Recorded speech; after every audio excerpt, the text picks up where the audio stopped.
Hi hello నమస్తే welcome back to our channel. నేను మీ MC. ప్రస్తుతం మనం వచ్చేసి గచ్చిబౌలిలో ఉన్న ఏఐజీ హాస్పిటల్ దగ్గర ఉన్నమాట. ఇక్కడికి ఎందుకు వచ్చామంటే నారా చంద్రబాబు గారి తమ్ముడు సోదరుడు విశ్వం ఉందన్నమాట. తన పరిస్థితి బాగలేదు.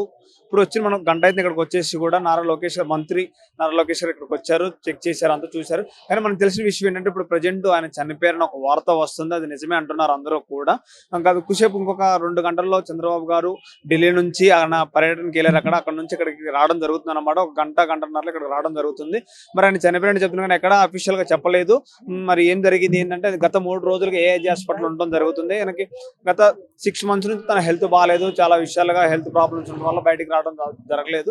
తర్వాత ఈ గత 3 రోజుల నుంచి ఏఐజీ హాస్పిటల్ చికిత్స పొందుతూ ప్రజెంట్ ఇప్పుడు చనిపోయిన ఒక విషయం చెప్తున్నారు. ఇప్పుడు వెంటిలేటర్ మీద నడుస్తుంది ప్రజెంట్ చాలా మాటలు చెప్తున్నారు కానీ ఏ విషయంలో క్లారిటీ అయితే లేదు.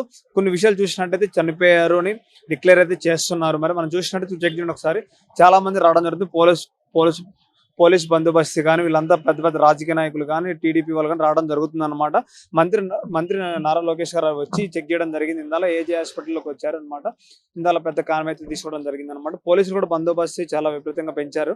తను చనిపోయిన తర్వాత తెలిసిన తర్వాత చంద్రబాబు గారు మహారాష్ట్రలో పెట్టుకున్న పాదయాత్రలో కూడా అవన్నీ షెడ్యూల్ క్యాన్సిల్ చేసుకొని ఒక 4:30 కల్లా ఇక్కడికి రావడం జరుగుతుంది అనమాట. ఇప్పుడు మనం చూసినట్టయితే ఇక్కడ చూడండి ఒకసారి చాలా మంది జనాలు రావడం మనం చూసినట్టయితే జనాలు రావడం కూడా జరుగుతుంది. ఇక్కడ చూడండి ఒకసారి చెక్ చేయండి. పెద్ద పెద్ద రాజకీయ నాయకులు కానీ పోలీసు వాళ్ళు కానీ బందోబస్తు నడుస్తుంది అనమాట. చూడాలి మరి చంద్రబాబు గారు ఏ టైంకి వస్తారు, నారా లోకేష్ గారు వచ్చామని చెప్తారా, లేకపోతే బంధుమిత్రులు చాలా మంది రావడం జరుగుతుంది హాస్పిటల్కి. వాళ్ళతో మాట్లాడే ప్రయత్నం చేద్దాం ఒకసారి.